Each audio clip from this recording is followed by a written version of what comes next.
Welcome to the Senate meeting. If everyone could get settled. Happy New Year, by the way. And the meeting of the Faculty Senate will come to order.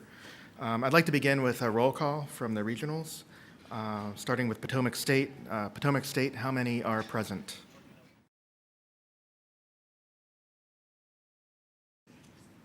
Okay, I don't know if we heard you, but we see that you have 3. Okay, good. And at WVU Tech? Okay. So we again have trouble with the audio. Do you have 3? It looks like maybe you could raise up your fingers. 5. You have 5. Okay, good. Good thing you don't have more than 5. You need another hand. Okay. Okay, so next up is approval of the minutes of the December 11th Faculty Senate meeting. The minutes were distributed as an annex to your agenda. Are there any additions or corrections to the minutes of the December meeting? Okay, hearing none, the minutes are approved as written. Okay, so we're going to change the agenda slightly. Has everyone here checked in? If you haven't, we have here Cindy Hart. As I mentioned in the email this morning, we have a new electronic way to do attendance, and you have 2 options. You can do it on your smartphone, or you can do it in person by going to see a person with a workstation up front. So Cindy here from ITS, along with Tammy Stalnecker, were generous enough to set this up in the system, and she'll give you a tutorial of how it works. Okay, this is a little different. They've set it up so that you can see my smartphone because we don't have an adapter, and they didn't want to make a lot of changes to mess up the recording or the feed. How many has downloaded the Seaboard Mobile ID app? Okay, we have 47 that have checked in so far in the regional campuses. We have 8 there. Okay, so in the future, Judy will be able to mark the people at the regional campuses, but we do want you to download the app, and as you can see, well, maybe, not very clear, but it's Seaboard Mobile ID, and you have to do it from the App Store, so just go ahead and download that, and then once you get to the app,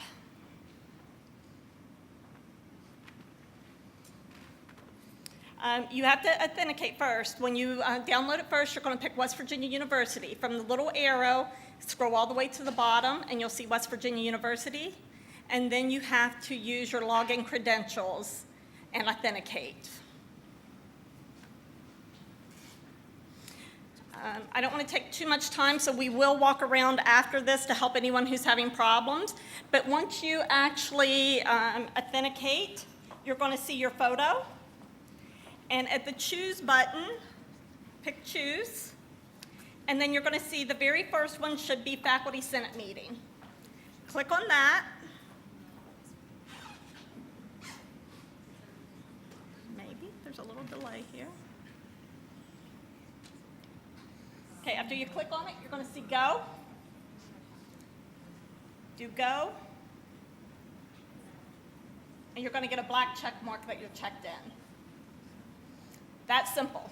And then Judy will be able to run weekly reports, monthly reports, whatever type of report she needs. Okay? If you raise your hand, we'll walk around and help anyone who needs help with the application. Okay, sure. Okay, thank you, Cindy. So Cindy will help you check in if you have a smartphone. If you don't have a smartphone, it's okay. So Tammy, who is in the check-in desk, should have checked you in. If you didn't tell her that you were here, they'll be around until the end of the meeting, so you could go see her at the end of the meeting just to confirm that you've been logged in. And check the minutes next time. If you were here and your name is not on the minutes, just let us know, and we can make the correction, okay? Okay, so moving on, our next agenda item is a report from President Gee. And he is actually not available today, and I think Provost McConnell will explain why. So after that, then, is Provost McConnell.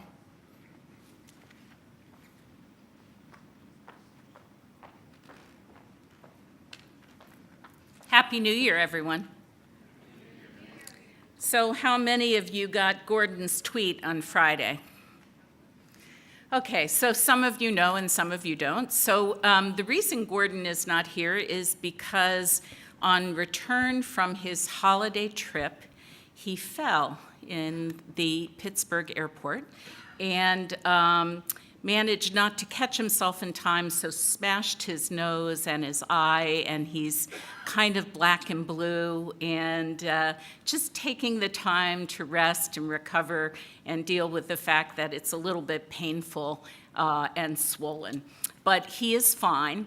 What I think is the funniest thing is that he, of course, wanted to come back immediately to Morgantown. Right.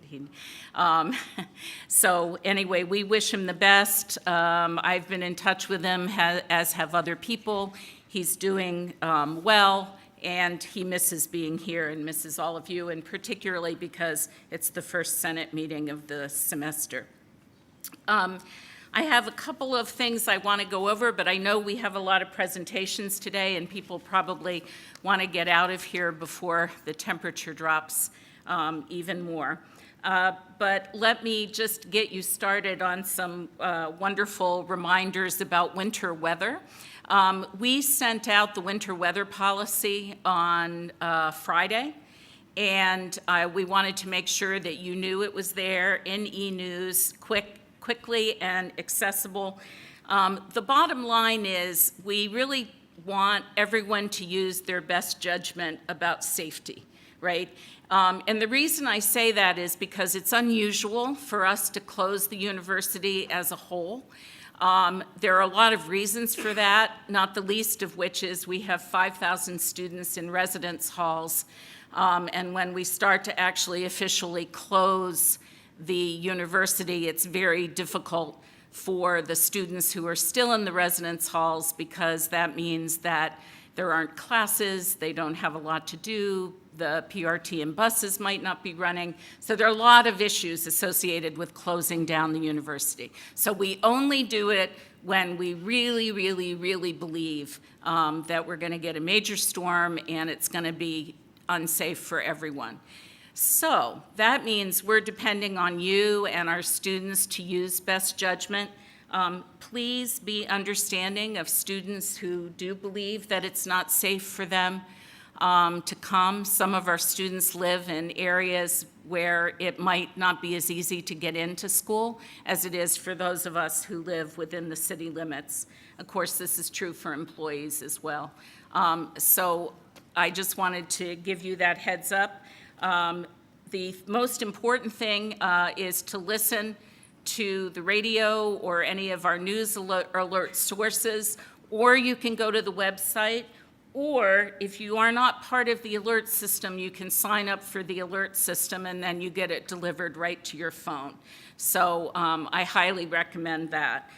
The next time that that the university closes down, you're going to have John Campbell to blame.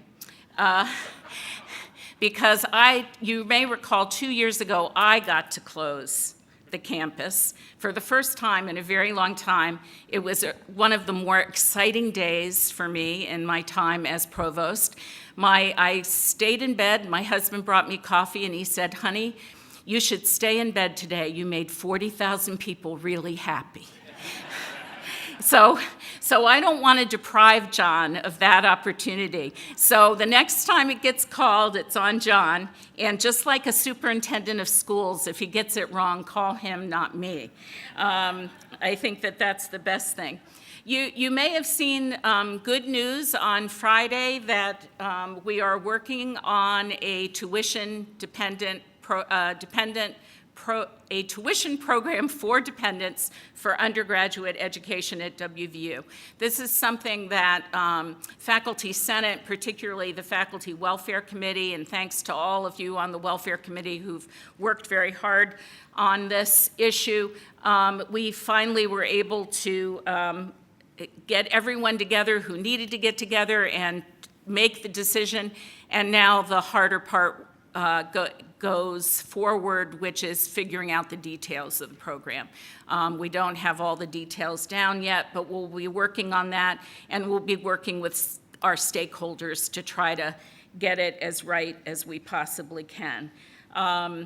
Legislative update is actually very interesting because we don't really have a lot of news about the legislature right now. We're all waiting to hear from the governor at his State of the State, which is Wednesday night, and we'll have a much better sense of what the legislature is thinking about rolling out. I do want to thank Bob Bastris and Barbara Fleischauer, because they actually have been working, I think with the Senate, is that correct? And with Senator Trump, and trying to get the attention of the senator and the legislature as a whole to allow our police officers to go into bars under more circumstances than they're allowed in now. So thank you for doing that. We keep working at it every year. We work on two issues concerning the bars. One is having them close earlier, which you can imagine that's a tough sell. And the other is having greater access for our police officers to get into the bars to ensure safety for our students. In last year's legislation, the Higher Education Policy Commission was asked by the Legislative Oversight Committee on Higher Education to produce a report on funding formulas. This is something that has been a trend nationally. We know that they have submitted their report, and their report, we're pleased to say, while it examines some states' funding formulas as a presentation of research, it recommends continued study without any concrete recommendations for a funding formula. And this is good news for us because we want to be deeply engaged in the process. We want to make sure that if there is going to be a funding formula, that funding formula take into consideration the complexity of a Research One land-grant university with a very large extension presence, as well as all of the other functions of an excellent Research One university. So I wanted to make sure that you knew that. The Faculty Senate Exec Committee approved a draft, am I allowed to say this, on campus carry in opposition to campus carry. So you'll be hearing more about that from Matt. We have also been working on opposition to campus carry, and so we will have plenty of work to do if that actually resurfaces this semester. In terms of West Virginia Forward, you've had a lot of presentations about it. We understand that the governor is actually going to mention it in his State of the State.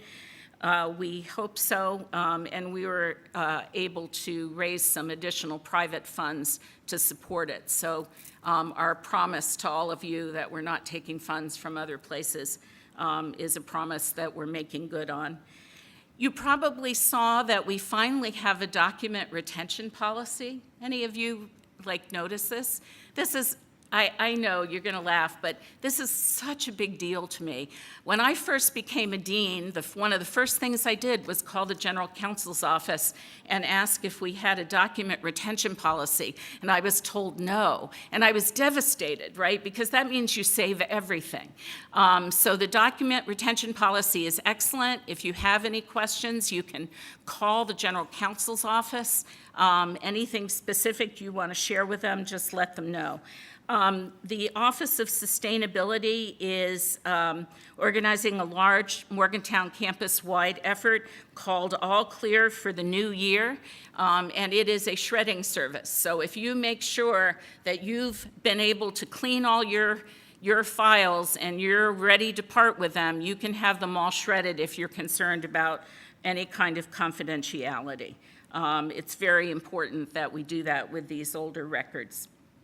An important enrollment update, the admits have leveled off and are now slightly down compared to last year, but Pennsylvania is up in apps, admits, and deposits, as is West Virginia, and deposits continue to go up, and the quality of the class continues to go up.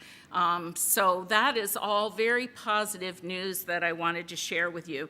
The one that I'm really thrilled about, because one that we've been working on with university relations, is that our female deposits are going up consistently, and they're up 14% for residents and up 17% for non-residents. And that's been an issue for us because we've been an unusual school in that we have not had many more female students than we have had male. So the trend nationally is more women, and we had consistently had more men. So it's very interesting to see that positive trend. Reminder about March, our Higher Learning Commission accreditation visit is in March 5th and 6th.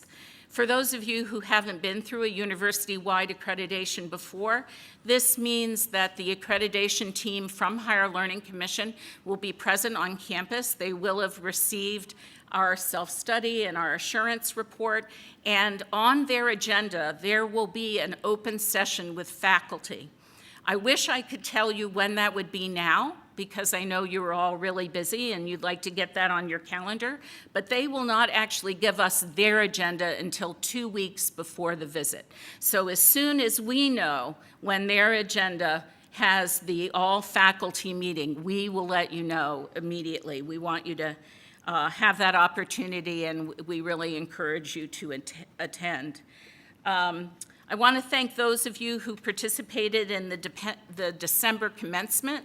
December commencement has become actually more and more important, and we had more students participate than we've ever had before, and we had to divide it into 2 commencements instead of 1. And it is really a powerful experience for all of us who do it. I used The Last Jedi as my metaphor for their diplomas and said, may the force be with them, and the diploma was their force. So I really like that concept of we all have our laser, what are they called? Lightsabers, that we all have our lightsabers. So you can tell I'm tired. I worked out this morning. It's my New Year's resolution, right? So anyway, those are my announcements for today, but I would be happy to take any questions if anyone has them, and that includes from Potomac State and from Tech. Do I need to switch? I think they'll okay. flash something up if they have a question. Potomac State, did you have any questions?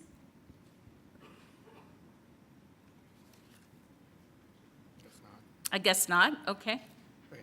Am I allowed to ask a question? Yes, Okay. ask a So question. I did have a question for you. You said the HLC visit is March 5th and 6th. March 5th is actually a Senate meeting, and I also understand that the visit, a lot of the events are going to be right here at the Erickson Center. So first of all, is that going to create a conflict? And second of all, I wonder if there's any way we could get the faculty part scheduled for like 2 o'clock on Monday, because then a lot of the senators would already be here. Well, we will certainly ask, and we will send them information telling them so that they have that information, and we'll encourage them to do that. It's once a chair decides something, it's very hard to move them, but we'll get in there ahead of time and get that information, and hopefully they'll realize that that's the most convenient time for everyone to do it. Yeah, another question. Oh, no microphone.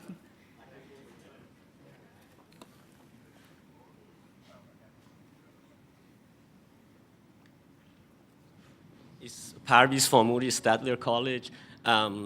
My question is about Title IX, and what's the update on Title IX? And you don't have to give it in this meeting, even maybe next meeting, with all the new administration and all the things that's going on. Just an update. Thank you. Sure. Thank you very much. I'd be happy to prepare an update, and perhaps we could get some other people here who are working on it as well and do a full presentation. I'd be happy to do that. Thank you for the request. I appreciate that. Any other questions? I didn't ask Tech. Tech, do you have any questions? Nope? No questions. Oh, you've got audio now. Great. Thank you very much. Thank you, everyone. Happy New Year. Have a great semester. Thanks. So I think what we're doing is we're relaying audio. They can hear the audio back in the audio booth. So we're relaying audio from Tech and Potomac State, and that's why we don't have that microphone. So Ralph and Roy, when you talk, you'll have to go over and use that microphone. Okay. Okay, so next up is my report. And I hope everyone had a good New Year and their semester is off to a good start. And I just have a few announcements. First of all, you guys ready to party? We have a party planned for Barb Dunn, who, as you know, retired. Her last day was Friday after spending 30 years with the university, 27 of which was with the Faculty Senate, supporting the curriculum committee. So there'll be a party just sort of that area just to the right of the entrance, and that'll be immediately following this meeting. And there was a card, there's a big card, hopefully everyone who wanted to signed it. If you didn't, see Carolyn Atkins, she is the keeper of the card back there, okay? And hope to see you during the party. Now, one of the reasons why we switched over to this new attendance system is because one of Barb's duties was to track attendance. So at this point, I hope everyone here has checked in either from your phone, or if you didn't check in directly, you could see Tammy. Tammy, are you going to be here until the end? You think? You can't be? Oh, that would be awesome. We should be done within, hopefully, another half hour or so, but we'll see. So see her, and she can verify that you got checked in. Lena's looking at me like I'm being optimistic. Okay, maybe 45 minutes. Okay, so a few comments, though, that I don't think Cindy got to. So you do have the option, so you can use your smartphone if you want to, but you don't have to. We will offer you the option to check in person. It's just that if everyone checked in person, the line would be very long. So we'll give you that option. In terms of some of the policies we set, one of the policies we had to decide on is whether we want to use geofencing or not, which means you have to be here to swipe on your phone to get attendance, which is probably a good idea for a class full of students and undergrads. Hopefully we can kind of be on an honor system here. You guys are all senators. We turned geofencing off for now, so we'll see how you behave. And the main reason we did that was because with the geofencing on, then the folks in Potomac State and Tech would not be able to get credit. We can still have them, just tell us over audio who's there, but to give them the option of using their phone, we turned geofencing off. Okay, in terms of timeline, you can log in up to starting 45 minutes before the meeting. So at 2:30 is when you can first use your app up until a half hour after the meeting starts. So you actually have until 3:45. We actually ask that you do it before the meeting starts because you may be needed for a quorum, but you won't be marked as tardy or absent until after 3:45, okay? And we're going to send out, there is a flyer that we'll send out with more precise directions on how to use the app. Okay, next up, I wanted to give you an update on the faculty-related Board of Governor rules. So we have drafts on all of the rules except for one, which is on reduction in force. That one's actually going to be coming later. We're sort of intentionally saving that for the academic policies because it's actually more closely tied to academic policies. But all of the other policies on faculty, most of which originated from policy, the old policy too, those rules were circulated with exec. Exec committee actually did come back with some meaningful comments that we discussed last Friday. And so there's some edits that are forthcoming, I believe, due to those comments. Originally, I was planning on having C.B. Wilson talk today and present the faculty-related Board of Governor rules to the Senate. I'm going to propose that we defer this until the February meeting because that would actually be better timing. The drafts will be more mature, and more importantly, they're going to go to the Board of Governors at the February 12th meeting, February 16th meeting, and we have a Senate meeting on February 12th. So he'll be presenting it here on Monday, and then it'll go to the Board of Governors on Friday, and that's when it'll be presumably made publicly available. There'll be a 30-day public comment period. And remember, we're hoping that senators would take advantage of the public comment period. So that's when we would look to you to be making your comments would be during the public comment period, okay? So well, remember to put that on the agenda for February to have CB talk about the Board of Governor rules. Okay, next thing, and Provost McConnell mentioned this, and there was an announcement on Friday, but you were probably pleased to see that the university has decided to offer a dependent undergraduate tuition plan. And this is something that the Senate has been asking for a long time. It's been a frequent topic of conversation within the Faculty Welfare Committee. So now that things are moving forward, it's important that we work with administration and the staff to help shape the plan to make sure that it's meaningful on the one hand, but also affordable to the university. And we've actually already started this process. Over the holidays, we formed a working group with faculty and staff, including myself, John Connors, Tracy Mays, Maria Abate from the Welfare Committee, as well as Michael Torres from the Staff Council. And we met with administration a couple weeks ago to help the process, trying to shape the plan. There are a lot of details in terms of eligibility and things like that that we want to help direct and have some input into. Okay, so we do plan on meeting again. We're going to meet this Thursday. If you have any suggestions, would like to make some input, please see me or John Connors, and we'll try to take your comments into consideration and keep you updated. But as was announced, the hope is to get this going by the fall semester. So we'll keep you posted. Okay, and then another thing. Provost McConnell did mention, and this was sent out, we do have a resolution on campus carry, so this will be in new business. So sorry, there will be one additional item at the very end, and it'll be a discussion and hopefully or possibly approval of this resolution. Okay, so I'll save discussion of that until the very end. Okay, so one other announcement is, believe it or not, elections, Senate elections, are right around the corner. So I want to go over the timeline for Senate elections for regular senators.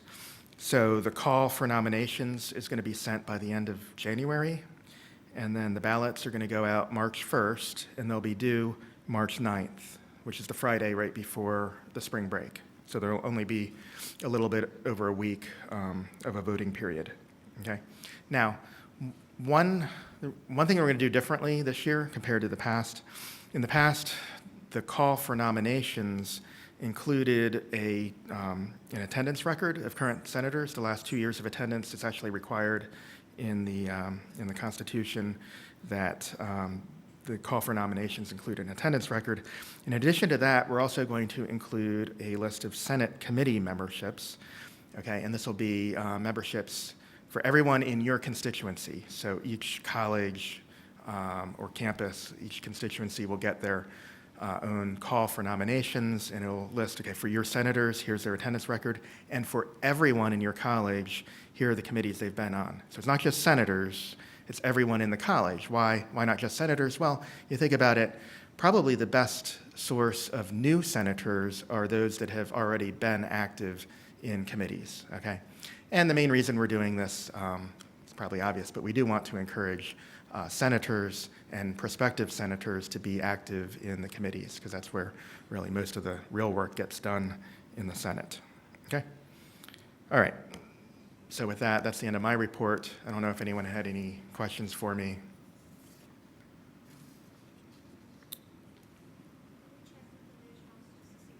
Yeah, okay. So we're going to do an audio check here with the regionals. Let's say Potomac State, can you hear us and can you respond?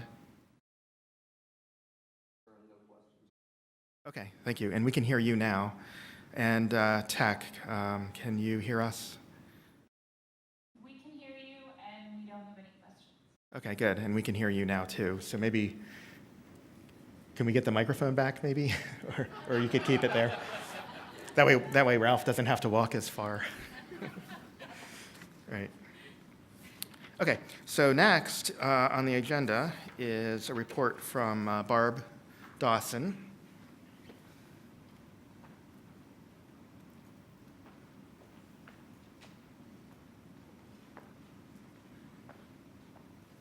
Okay, and as you know, Barb is actually our new-ish CIO and Associate Provost of Information Technology. So thanks for coming out. Thank you. So you sounded like a cell phone commercial. Can you hear me now? Can you hear me now? Too funny. Good afternoon, everyone. It's nice to be here. Thanks for asking to have me put on the agenda. I'm happy to introduce myself. I've got about 10 minutes, so I promise I'll try to talk fast, but not too fast. So somebody flag me if my speed gets too great. I wanted to start with just a quick introduction of myself. I've met lots of people, but for those of you who don't know me, I started my career in IT as a consultant in state government. So I have been in the public sector, spent the first 15 years of my career in the public sector. Ran my own company for 10 years, a consulting firm specializing in project management and business analysis. I tend to be a very business-focused, business-facing technologist. I sold my company in 2005 and became a CIO in the private sector, which is a whole different world to just dive into and head first. That was fun. Did that for about 5 years and landed in the higher education space, first as a CIO of the medical schools, the medical organization at Michigan State, and then as the chief deputy for the CIO at MSU's ITS organization, and then I landed here on my first day was July 31st. So I'm a flatlander learning how to drive on ice in the hills, so I would suggest you go behind me today. So that's a little bit about me. Really want to talk to you a bit about how what's going on and how I see the world of technology. I think this is a good slide that's kind of representative about how I see the world.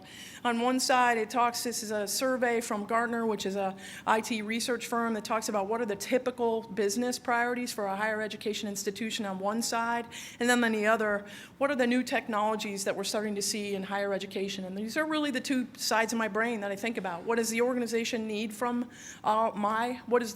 what do you guys need from me? And then what do I need to be educating you about from the new world of technology? And I'm not going to read this list to you, but I think probably the business issues there resonate with everyone in here. I hear a lot of the conversations around enrollment, student success, growing market share, maybe by getting more women here, all those sorts of things, right, as we were talking about. And then new technologies, I think we talk a lot about predictive analytics, maybe some digital assessment. I hope we talk a little bit more about artificial intelligence and maybe even some adaptive learning, mostly because I think that would be fun, and if we could do some pilots around that, would be great. As far as my priorities, the way I see the world today, a whopping 6 months in, I really like to talk about things in threes. My team always teases me about that. So I picked 3 things here. Kind of, how do we digitalize, how do we align, and how do we bolster? And that is, from my perspective, digitalize is how do we take all of our digital assets and how do we automate this organization in ways to make it better? Can we drive revenue, save costs, improve the customer experience? And then can we leverage technology, in all kinds of different ways to help you? And so how do we align by doing the right projects? We have a really big scarcity of technology resources on campus. I think everyone's well aware of the fact that I have a pretty small team, and the industry press would say that most technology organizations have about 5 to 6 times more work than they could do. I can tell you we have at least that. We get requests for stuff all day, every day. Would love to have a team big enough to give you every want and need, but I don't. So we have to talk about aligning and doing the important things first, and we'll work to do that.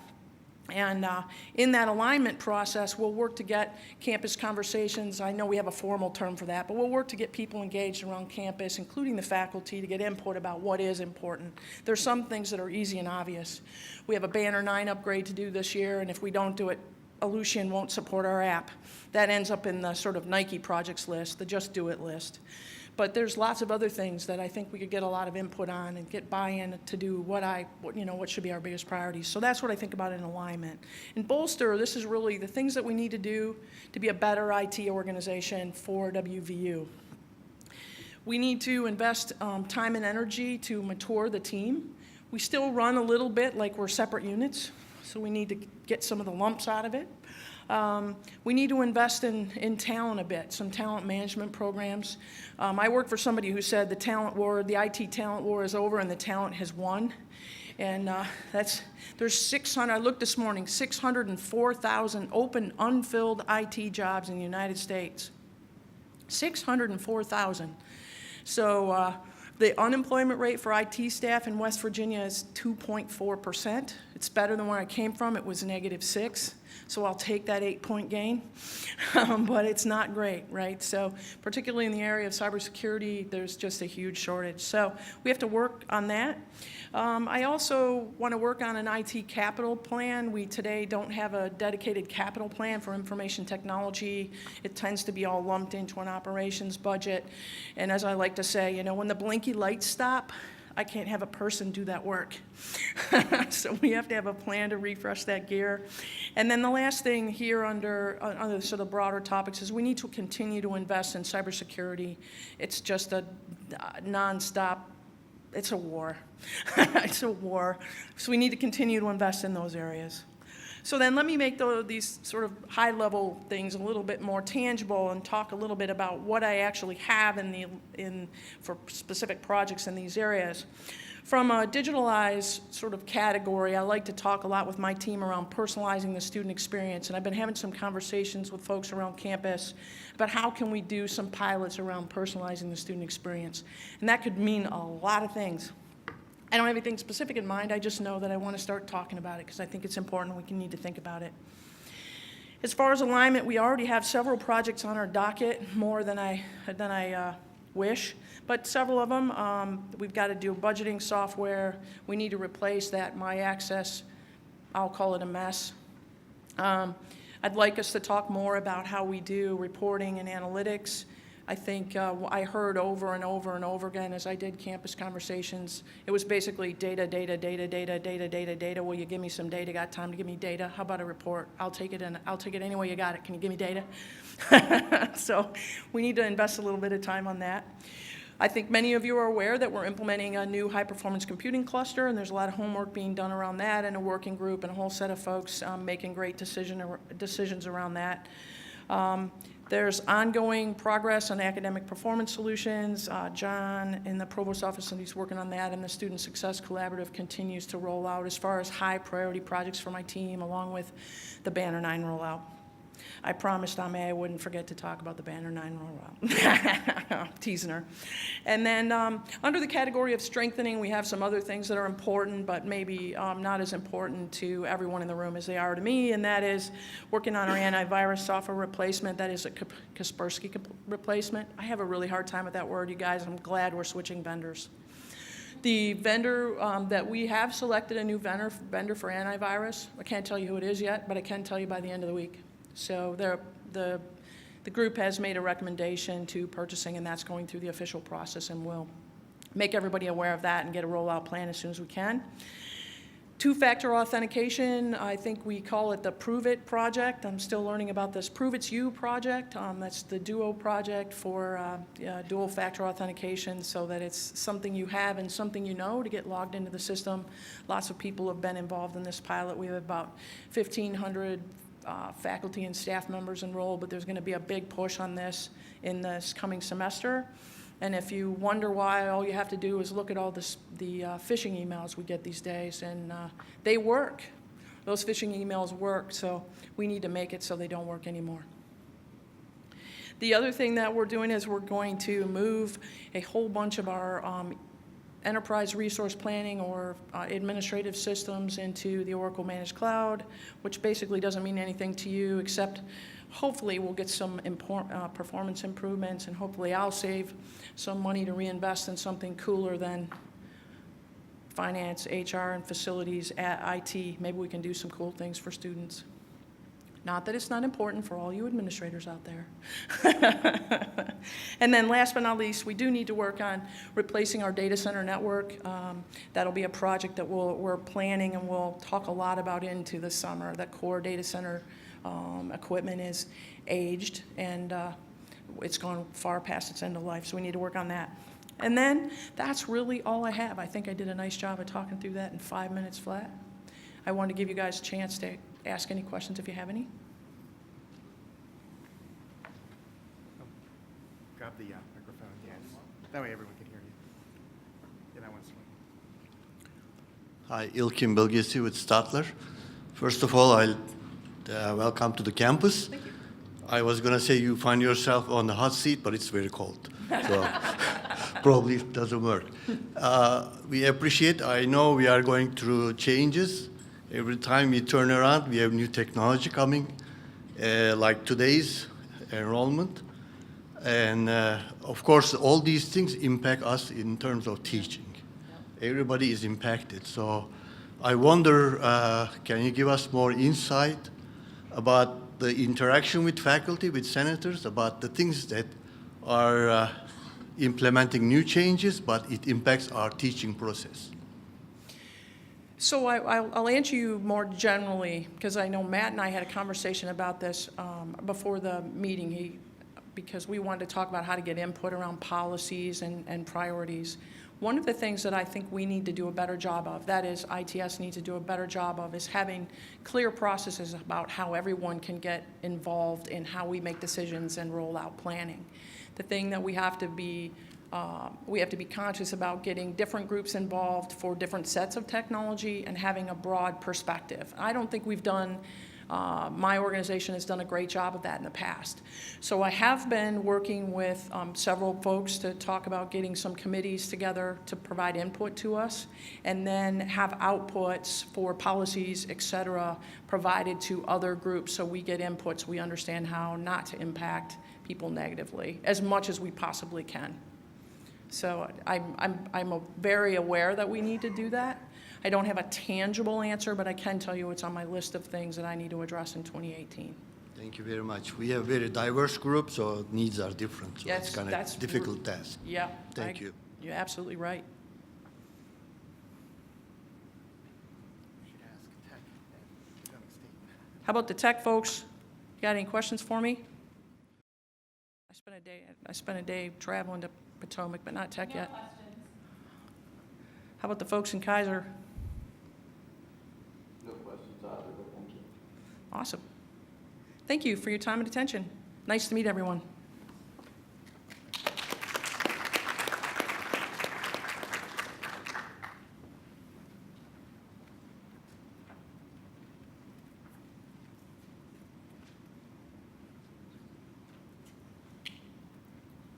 Okay, so continuing the theme, Ann Richards is the new-ish director of Office of Accessibility Services and is here to share what they do in her unit. Well, I think I've been in this role a little bit longer.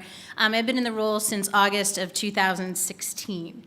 So the biggest change, some of the biggest changes we've made are we are in Stewart Hall now, as opposed to between the Suncrest Town Center. So our numbers increased by 400 students with just that move. Another big move we have made is we now have accessibility specialists at both Potomac and at Tech. There are 5 accessibility specialists here on Morgantown campus. There is one in Beckley and one in Potomac at Kaiser. We have 3 sign language interpreters, and we have 5 transcriptionists. With all of those, we look to be interactive. So our process is interactive. We're talking more with faculty. We're talking more with advisors. Many of you in the room I've had discussions with about accessibility. All of you should be getting your letters in the next few days of students that need accommodations. Students have to register with our office. They meet with an accessibility specialist to determine their accommodations. The accommodations are meant to level the playing field. They are not meant to give them an advantage. Faculty that have a concern about that, please call us and talk to us about it. On all the letters you receive, there is an accessibility specialist phone number and email. We really want to talk to faculty.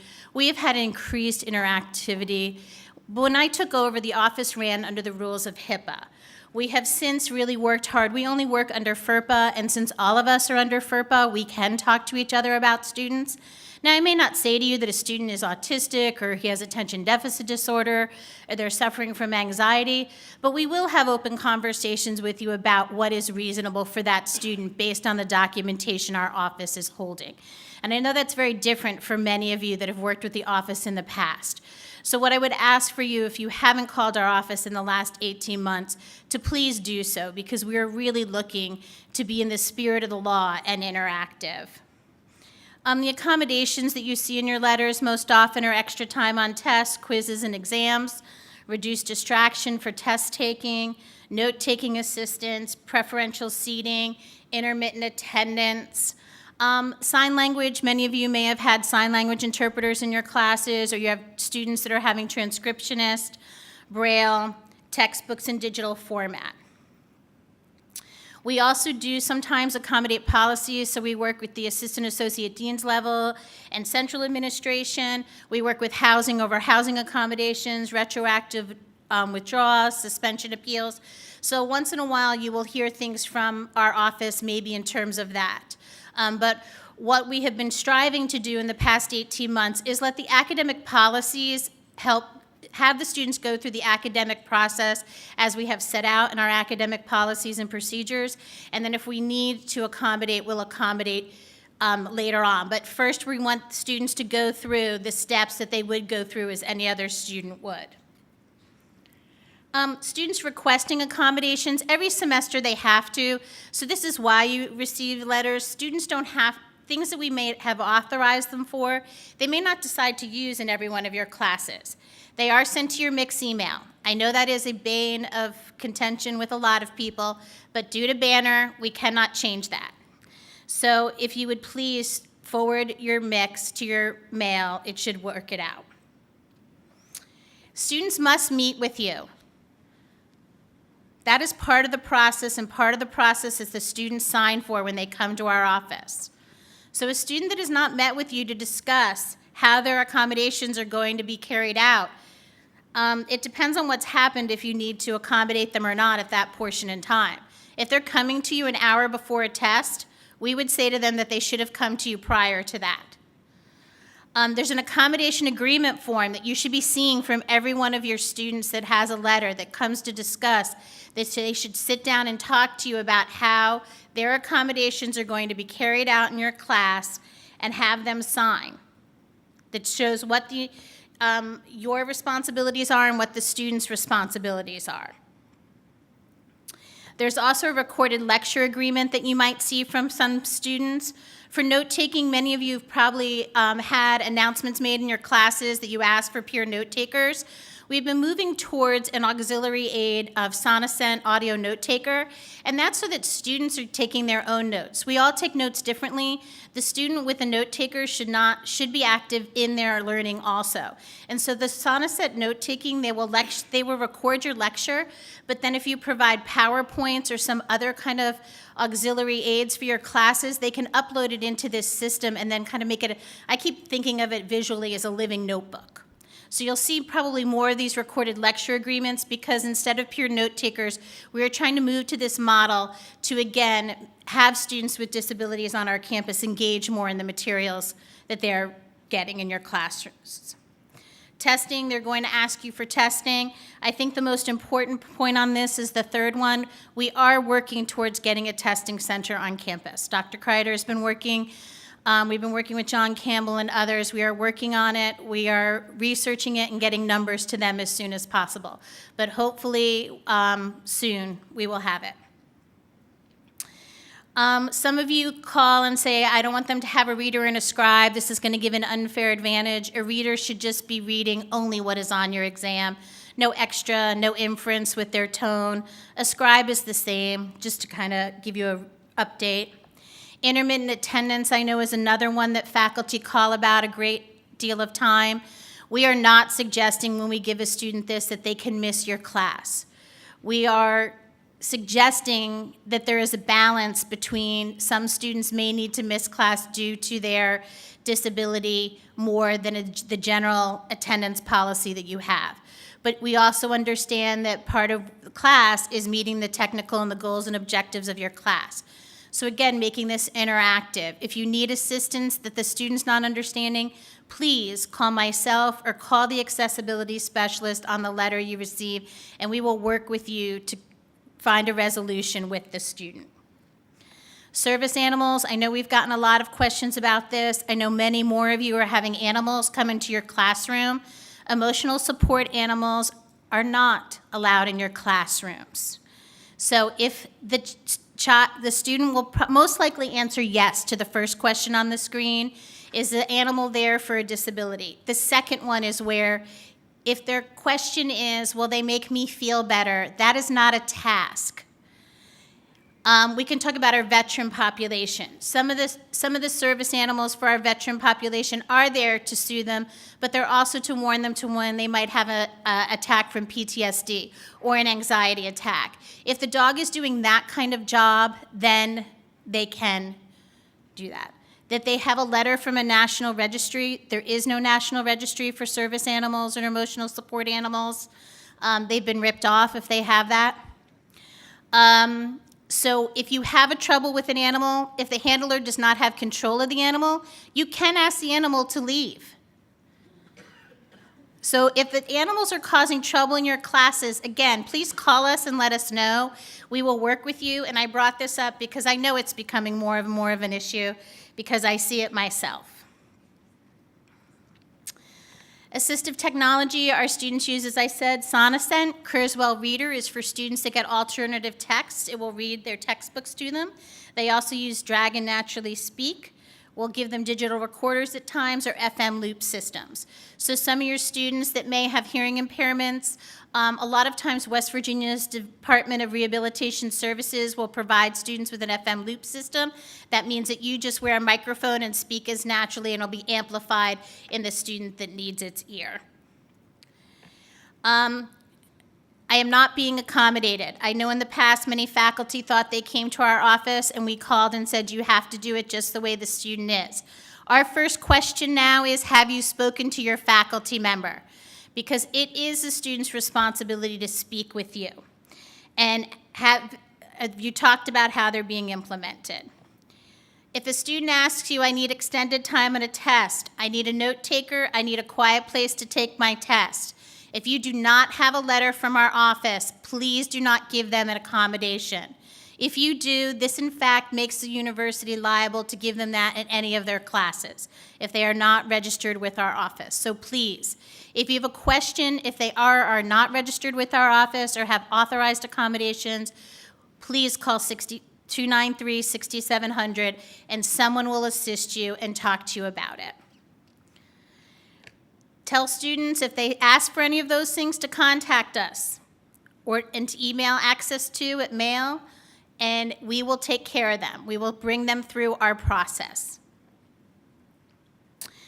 This is one that's going to come up more and more and does come up a lot in the fall, but in the spring it even becomes more. If a student has the flu or strep throat and goes to show you their medical documentation, they have broken their HIPAA. You have not. If I hand you my medical records, I've broken that. So you can look at that. There's a lot of faculty that will say, oh, you have to come to OAS. They're the only ones that can see medical documentation. Now, for a disability such as cancer, a long-term chronic condition, we're seeing an increase across the country in people diagnosed with Crohn's disease. We are seeing that. Those are the documentations that our office needs to have. Those are disabilities under the DSM. The flu, strep throat, a short-term hospital stay are not. And that is up to you as a faculty member's discretion. Questions?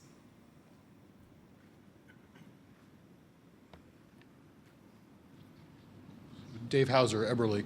I've gotten emails from you folks, but it's rare for a student visit. So what is your preferred method of handling it if I get that email and then get the request from the student for I need some sort of accommodation, but they have not actually come to talk to me yet?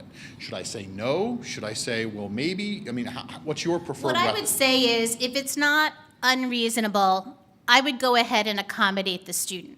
But I would remind them that part of their responsibility is to speak to you before the 11th hour. And if it continues to be an issue with the same student or across students, again, contacting us, we will contact students and tell them that that is part of their responsibility.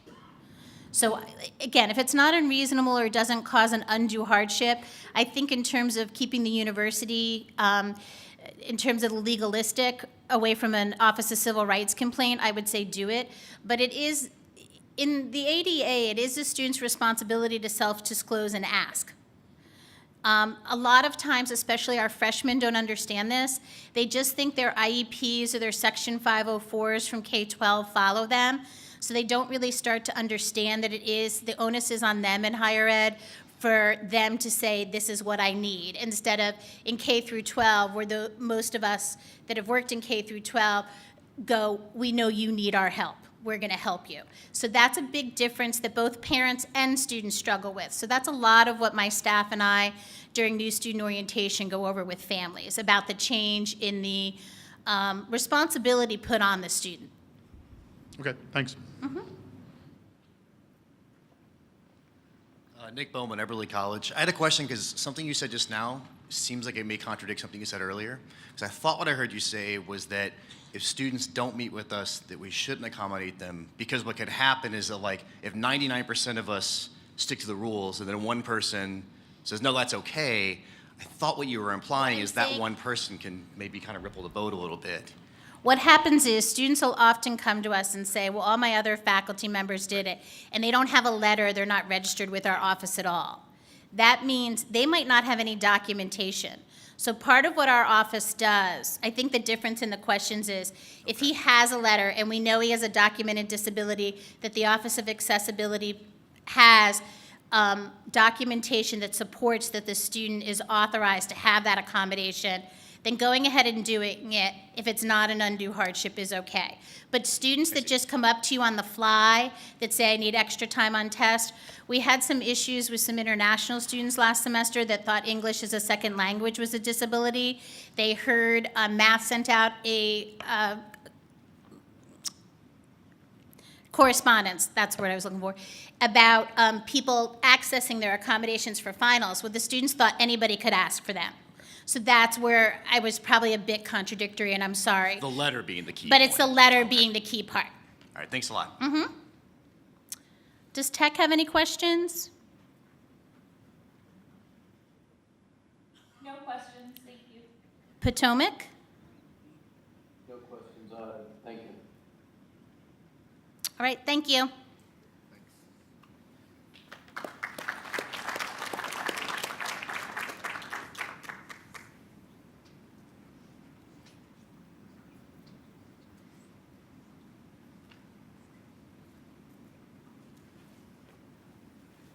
Okay, so next is Blake Humphrey, student body president, who's agreed to come out and talk to us. Well, thank you very much. When Dr. Valente and I agreed to the invitation, I thought that this was a great opportunity, because usually I'm sitting where you are and listening to what you have to say. And so this feels like the biggest PhD dissertation defense that one could do, speaking to you all today. But it's great to be with you. I'm the oldish, newish student body president. I was elected in March of 2017. And as time flies, I'll be leaving within 3 short months. And so someone new will be in this very blessed position and doing this job. It's great to be with you. I will say that we've had a terrific year in student government, I think a transformational year in what we've been able to accomplish in sort of the culture and tenor of our administration. Just to review, many people do not know, and if students come to you saying they're involved with student government, we did a restructuring and a reform to accommodate more of the colleges involved with SGA's decision-making. And so we currently have 27 senators and representatives who represent the academic colleges, although some of the colleges are currently not represented at this time. But they're now known as the Student Assembly, and we have our senators and representatives. And one thing that we did at the beginning of the year that we thought was important is we refined our mission and vision. Surprisingly, when I was elected, I came into the office and I said, well, what's our mission? What's our vision? And everyone looked at me for it, and so we had to come up with something. And so we are truly committed to putting students first, but the long-form version of that is available on our website at sga.wvu.edu. At the end of this past semester, we commissioned a report. I called it an exercise in reflection, to take a look at the year that had gone by, in which we highlighted the good and we gave ourselves a vantage point for the future, while also addressing some of the challenges that came up in the year. That was called 17 for 17. I know that's so cute, but we did 17 highlights from the year and talked about different areas that we were able to work on behalf of the student body. And we discussed a number of issues and challenges, such as the opioid crisis and how students can be involved, our response to the just pure evil in Charlottesville back in August, earlier in the fall semester, and of course our opportunities to continue our work on swiping out food insecurity, Title IX, and reaching out to all corners and parts of the state. And we also identified opportunities for us to continue with this service and advocacy and embracing who we are as a land-grant R1 student body. You know, sometimes I think we talk about how we're an R1 land-grant university, but what does it mean to be an R1 land-grant student body? And so we have truly tried to do that discovery this past year. I would like to say that we're reformed, we're reinvented, we're reinvigorated, and we're ready to go. And we're putting students first, and that's truly what we've tried to do. And as we accomplished many things in the past year, and there were wins and victories for not only student government, but also for the student body and for our tremendous peers that are doing great things on the field, in the classroom, and wherever they may be, I like to say we're only getting started on that, and we're going to make 2018 a year of courage in which we confront our challenges head on. You know, I say we go first, but there's a reason for that if that's true, and that's because we have courage, and I'm certain that our students do have courage. So now for the fun stuff. This is the reason why I'm here today, which was to talk about the really, really great work that we've been able to do with WVU libraries on the front of open textbooks here at the university. And you couldn't have picked a better day for the Faculty Senate to be, because it's the first day of classes, and I was down at the bookstore earlier winding myself up about how much I was paying, but nonetheless, it only validates to me that we have more work to do. And since 2015, we've been partnering with the library to save students money with open textbooks and open educational resources. Now, one point was mentioned earlier today that with IT services, some things aren't for everyone. And I'd say the same is true with open textbooks and open educational resources. For some colleges, disciplines, departments, they're not for that department. They might not work, but there are some cases, and that's the area that we would really like to work on. You can learn more on the library's website at lib.wvu.edu about and on open textbooks. You can look at some of the work that's been done. One of the interesting things that our library dean, John Cawthorn, who's the last library dean, and the interim dean, Karen Diaz, who's just a tremendous partner for us to work with, did was they joined the Open Textbook Network, which is a repository and consortium of open textbooks and titles that are available for faculty to access and view and review. They conducted a workshop that took place here at the university, which was a very successful workshop in the sense that it got, I believe, 10 to 15 faculty members in a room to review and to look at open textbooks within the OTN network. And since then, there has been a committee that has worked on advancing open educational resources and open textbooks here at the university. And I think the bottom line is that we're making steady progress in reducing cost of materials for students on our campus, but as I experienced this morning, there's still more work that we can do. I like to call this the periodic table of textbooks, and it's just such a beautiful rendition. This is from OpenStax, and this is a specific area that I wanted to focus on today.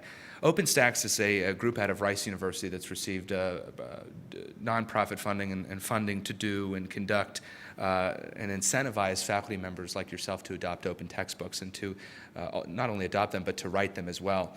All of the titles that are here on this slide are available for use at any university through any online platform, and they're all available for free. And I think that sometimes we associate free with lower quality, and I had first had that same observation, but what I found is that the peer review process is from what they outline is just as rigorous, and it provides content that you as faculty members can rely on and that students can access for free. or for a nominal fee through print-on-demand services, and so that would provide the print version of the textbook. I would encourage all of you to take a look at OpenStax, the Open Textbook Network, the library's resources surrounding open educational resources. And as I said, it might be that it doesn't work, but in case it does work, it could be a tremendous opportunity for you to help make the course that you're teaching more flexible, and also reduce costs for students. And as we know in today's day and age with increased costs across the board, it goes a long way in saving students $50, $100, $150. For a lot of my peers, I hear this repeatedly, and it's anecdotal almost, is that they go to purchase their textbooks, and it's one of those costs that's ultimately sort of last minute. You know, you register for a course and you go sit down, and you're sitting there, and then the syllabus comes, or you've gotten the syllabus ahead of time, and you've got to find $500 to pay for textbooks. And for a lot of our low-income students, marginalized minority students, this can come at a very hefty cost, and it can come at a surprise to many. Student government has passed a resolution in support of open textbooks, and we will continue to work on this topic because we do believe that it is something that everyone can be a part of, and I mean that when I say that we can innovate on this front together, that we can make great changes for our university, and that we can help to make the students' experience a better experience here at the university. And so with that being said, thank you to Potomac State and Tech for being on here as well. I've had the chance to visit both of your campuses. They are great places and environments for learning. I'll stand for any questions about what I talked about with student government, for that matter, about textbooks, or any other questions that you might have. Except about my master's thesis, because I haven't come up with it yet, so don't ask about that. Dave Hauser, Eberly. Hi, Blake. In past years, we've had student representatives on the faculty committees, the Senate committees, and those have not been here this year. Do you know what the status of those are? I was unaware of that. I'll be completely honest with you. I was not familiar with that. I do know that we will be on one of the committees we're working on now with the clickers, or with the eye technology, but I was unaware of that, truly. We've had them in all past years. I'd love to know which committees, and we can get people. All of them. All of them, okay. I was unfamiliar of that, not privy to that when I was transitioned into this position.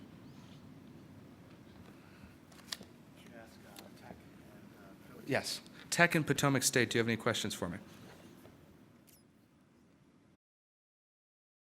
No questions, thank you. Great. No questions, but thank you. Thanks. Let's thank Blake.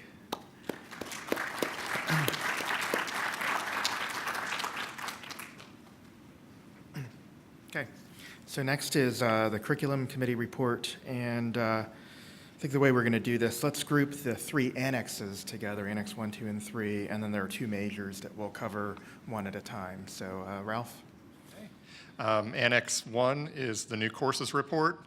Annex 2 is course changes, deletions, and adoptions. And Annex 3 is capstones report. And some of them are a little thick, so hopefully you had a chance to read them. So are there any objections or points of discussion for Annexes 1, 2, or 3?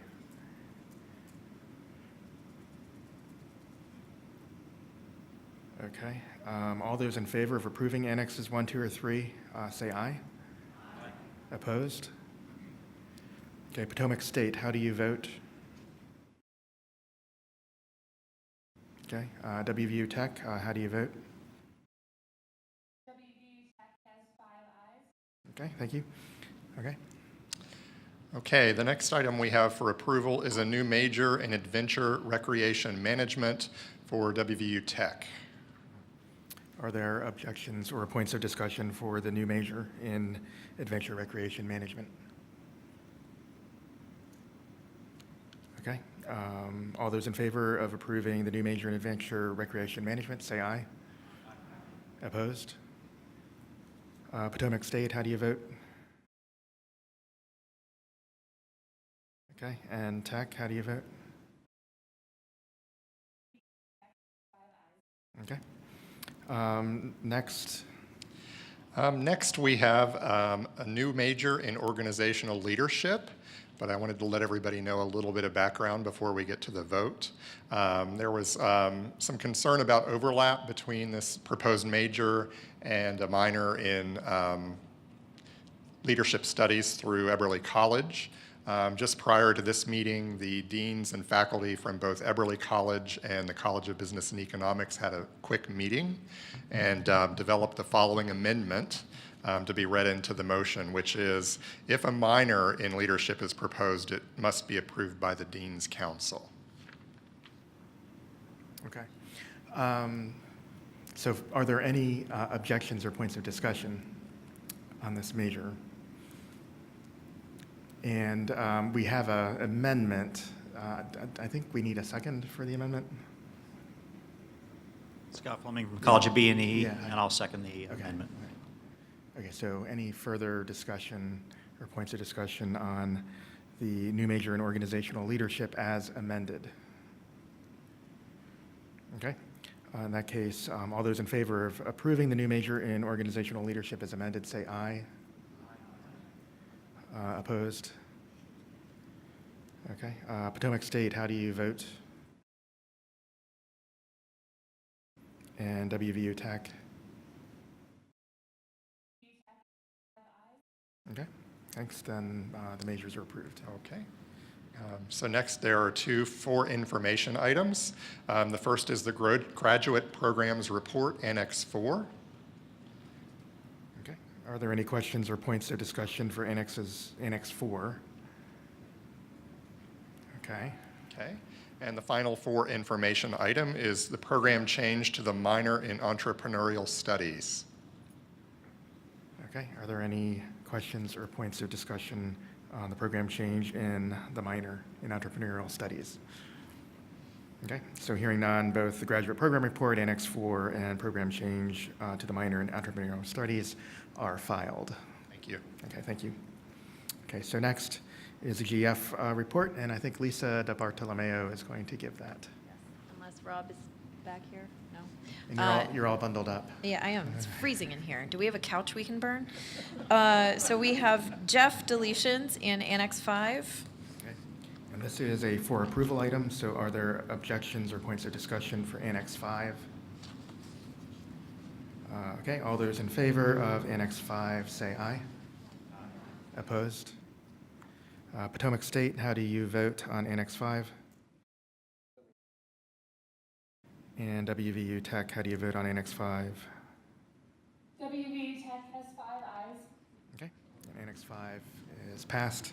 And for information, we have transition review list of courses in Annex 6. Okay, that's for information, so are there questions or points of discussion on Annex 6? Okay, hearing none, Annex 6 is filed. Okay, next is a report from Faculty Representative to State Government, Roy Nutter. Roy Nutter, Statler College, and your ACF rep and state government rep, I guess.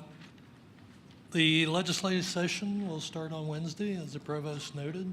I suggest that you may want to watch public television. State of the State is always on there, and the governor's message probably will set the stage for what goes on during the session. Some of the things that we're hearing are the budget, and as best can be told at the moment, it appears there's no reductions for higher education being talked about, which is a yay. There may be some increases, as I understand it, for neurosciences, and the community technical colleges may get an increase for workforce development and for scholarships at two-year schools, as I understand that. Campus carry still being discussed. As I understand, the bill probably will run. Not too sure when. Initially, it was going to be immediately, but it looks like it probably will run, and if it runs, it in all likelihood will pass. PEIA. Discussions seem to be going on, or at least a plan is being formulated for more flexibility, which may help WVU with a different plan. So we're aware that Ted Cheatham, the head of PEI. I always thought that was a great name. Ted Cheatham is working on that. Not too sure of the status, but I think we'll hear about that before the session is over. West Virginia Forward, the provost mentioned, is targeted toward, if you don't know, toward workforce training and economic development. So that's kind of where we are, I guess. I think I'll stop there. Thank you. Matt? Okay, thank you. Any questions for Roy? Okay, Potomac State, did you have any questions? No questions. Okay, all right, WVU Tech? No questions. Okay. Okay, so next is Board of Governors report from Stan. All right, we held a short meeting on December 15th between the two different December graduation ceremonies, and we discussed a lot of things. But in the public portion of the meeting, the only thing that was really voted on was approving the honorary degree candidates that were discussed in the last Senate meeting. The other thing that was announced is that Dixie Martinelli, who is a long-term employee of the university and who represents the staff on the Board of Governors, will be retiring, I think, this month. I think she goes off. I know I speak for Matt. We'll miss her. She's a very nice lady who's done a really, really good job for the staff at this university. And our next meeting will be held, as Matt mentioned earlier, on February 16th. Okay, thank you, Stan. Are there any questions for Stan? Okay, Potomac State, did you have any questions? No questions, thank you. Okay, and WVU Tech? No questions. Okay, thanks. Okay, so the last is new business. And as mentioned, we do have one piece of new business, which is the resolution on campus carry. So as you know, and Roy mentioned this, we anticipate that the state legislation might consider a bill on campus carry this year. And thus far, the Faculty Senate has not come out with any kind of resolution. After discussing this with administration, including Rob Alsop and the Legislative Affairs team, we believe that a measured resolution is called for, so one that emphasizes the tangible costs and other negative impacts of the bill, but maybe doesn't dwell so much on the philosophical aspects. So since the legislature starts meeting this week, now is the time for the resolution. If we were to wait till February, that would probably be too late. So over the weekend, the Executive Committee kind of worked to edit and approve the resolution that was forwarded to you this morning. Basically, the text, the main part of the resolution, is based on what we already put in the faculty staff legislative flyer, which we distributed at the last meeting. I'll read the important part. There's a lot of preamble, whereases, and so forth, but the important part is, be it resolved by the Faculty Senate of West Virginia University that the legislature of West Virginia is hereby requested to consider the full impact of campus carry, including the cost of compliance and the potential loss in recruitment and retention of students, faculty, and staff, should it consider legislation to allow campus carry during its 2018 regular session. Okay, so that is the resolution, and I think Chad. Mr. Chairman, on behalf of the Executive Committee, I move that the proposed resolution be adopted. Okay, so coming from Executive Committee, it does not need a second. Are there any objections or points of discussion about the resolution?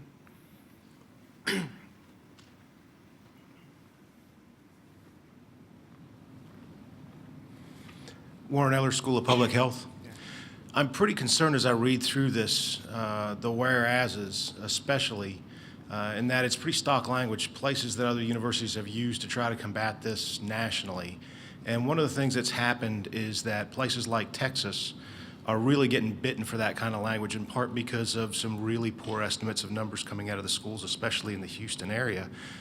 And when I read that and I compare it to the legislative initiatives we've seen here in draft form, we don't have the language coming out of West Virginia that Texas had. For instance, the state of Texas legislation says things like, universities may make buildings exempt, but therefore must have safe storage for firearms and security and things like that. Places with tremendous amounts of added cost, when you look at the Texas medical system, creates these larger numbers, things we don't have in the legislation we've seen here, right? The only exceptions we've seen in the West Virginia legislation says if we're charging money to get into something for the public, then we can preempt firearms from being in there.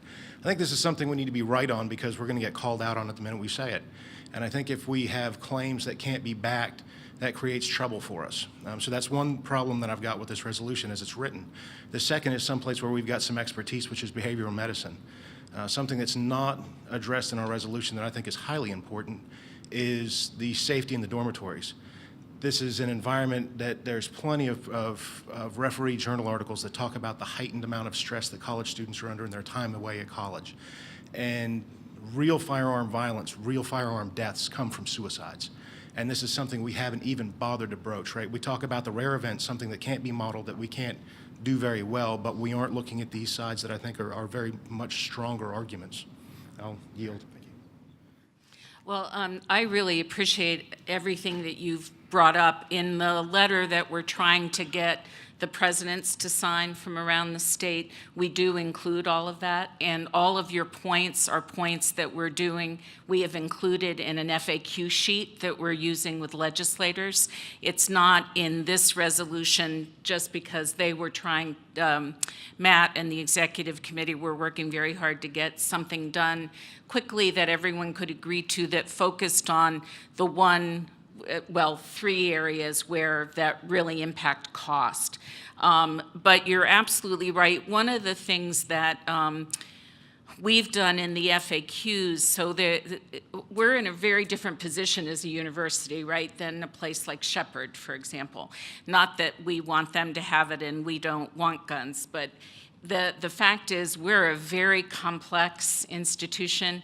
If you include the other two campuses, we have more than 500 buildings. So securing 500 buildings would be very difficult. We have 5,000 undergraduates housed at any given time. We're very concerned about not just homicide, which is what people tend to think about, but suicide. And we did specifically include that in the WVU FAQs, which I'm happy to share with you. But I really appreciate all your points, and I just want you to be assured that on our end, on the legislative side, we have marshaled all of that. Thank you so much. Yeah, and I'll make a comment too. Those are good comments that you had. With respect to cost, you're absolutely right. There's different versions of the legislation, some of which could be very costly. For instance, if it says that we have the right to exclude firearms from a building, but we have to have security, that would be very costly.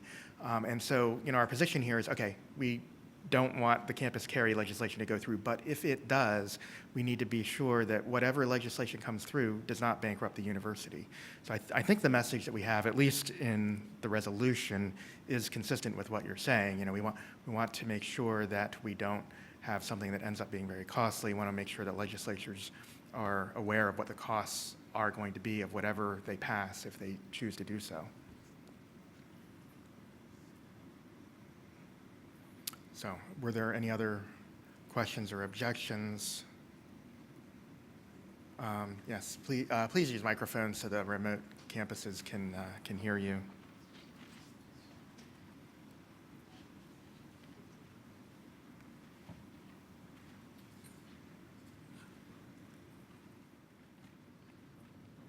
Tambak Bayo from the History Department. I just wanted to find out what all of this would mean or imply for international students, especially considering that some of us come from countries that went through civil wars. I, for example, came from Sierra Leone in 1991, where there was a civil war for 11 years. And if this bill was to go through, I wonder what it would mean for safety of international students and faculty like myself. And I was wondering whether this could also be addressed in the institution's response to this bill. Okay, thank you. Thank you very much. are very much aware that this is something that is a critical issue for all of us, but also specifically for our international students. We know that it will be an issue for international students and faculty and staff on campus. We're also very concerned that we know that a lot of international students will actually not come to states where there is campus carry because of their fear of gun violence in the United States. So we're focusing on that as well, but I really appreciate you raising that issue. Thank you very much. Yeah, that is a good point. And we cover it to a certain extent. In the resolution, we ask that they consider not only the costs, the financial costs, but also the impact on recruiting. And yeah, if it's an international student, they really can choose whatever state they go to. And as Provost McConnell points out, they may choose to not go to a state that has campus carry if they feel like that's going to make them less safe. Okay. Are there further questions or comments?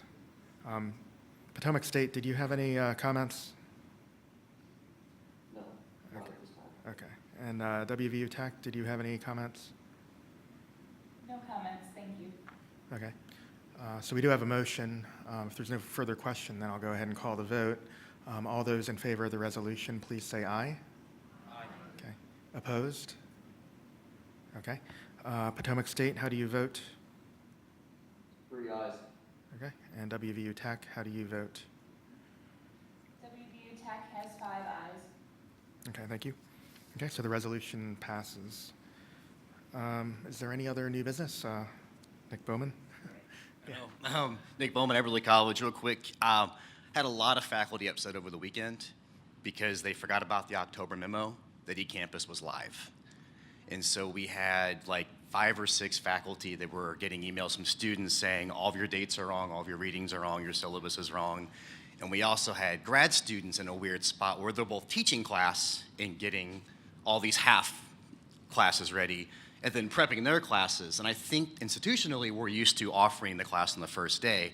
So very least, I think the suggestion was we may want to send out a reminder for at least the next 2 or 3 semesters so that folks know that there's now a 3-day window between the time that the semester starts and the eCampus period.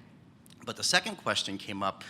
I think there was some grumbling about like, where did this decision process sort of like, did we talk about it to everybody that could be affected? Because I know it came through executive committee, but I know like originally I had a faculty member that was like, why did Faculty Senate do this? And I went, I don't actually remember voting on that. Now I've missed a meeting or 2 before. Okay. So I think the part 1 was we really probably need to have a warning system for the next couple of semesters. Because I've never seen people upset about, the only other thing I've ever seen is the tenure decision potential shift. This is the only other time in my 6-7 years so far where people have been pretty riled up. But this was one that I was surprised. So. Right. Okay, yeah, thanks. Yeah. So in terms of, it went live on, was it Friday? I think it was 3 days before, yeah, so Friday. Okay. So I got a reminder, but it may have been, I know I got a reminder from my department head. I don't know if it was university-wide, but that's a good point. We should be sending out reminders. And in terms of the process, this is something that went through exec committee, and it was a compromise because there were some of us that would like to have it even earlier, because we would like our students to have an opportunity to prepare for the semester before it begins, and there was others that wanted to do it later, and we felt that that date was a good compromise. And there's also a technical solution, but maybe we need to work on this. You can turn off your page, All you have to do is go and click down, and I mentioned this early in the semester, in the drop-down menu, you can just hide your content, but that would only be effective if you knew that it was live. I was doing a lot of tech support over the weekend. Yeah, so. But I think part of it, on the point about moving it up, somebody brought up the idea, because I brought up the memo, and they were like, well, you're giving me like the providence of this entire process. And they went, the semester starts the day the semester starts, and there is a sort of, maybe it's a classic debate over when can you assign a student a reading or when can you give somebody a syllabus, because on the one hand, we all want everybody prepped, but I think at least 2 people keyed in on some language that said, so students could be prepped for the first day. And I think the reason I bring it up now is the larger discussion was just, it's a decision that was probably really well-meaning and didn't seem like it'd have a big impact, but for some people, and maybe others have had complaints, I don't know, it had a big impact on them because it really altered their entire prep. And then I mentioned the grad student for two reasons. One, because it's a thing that affected a constituency that we don't often think about sometimes. But more importantly, they were talking about how, like, now I've got to do this other thing and prep. And it brought up the idea of, I don't need to be reading this until the day starts because the semester doesn't start until Monday. So there was a question of policy, like, are we allowed to assign things before? Now, of course, prep doesn't mean assign, right? I mean, I always sent my students a syllabus via email because you can go into STAR and do that. But, you know, I don't know if it's a long discussion. I think that it's already been done, but it did cause a bit of contention. I know I found myself in an odd spot where I actually was trying to explain a policy that I hadn't talked about other than I pulled up an email from October, so. Okay, I mean, it's something we could certainly discuss again. We could do it here at the Senate. You know, maybe there's some compromise where the syllabus is available, but the other content's not. I mean, personally, I would want to at least have a syllabus made available to students so they can buy their textbook. Sure. And like I said, I think maybe an institutionalized reminder is probably to start. I got to tell you, I've never seen people this mad. I mean, and there wasn't even just people in my department. I just had some people like screaming online and stuff like that about it, so. Okay, all right. Thanks. Sure, thank you. Is there any other new business? Okay, in that case, is there a motion to adjourn? Okay, second? Okay, we are adjourned. And please remember to stop by the reception on your way out, okay?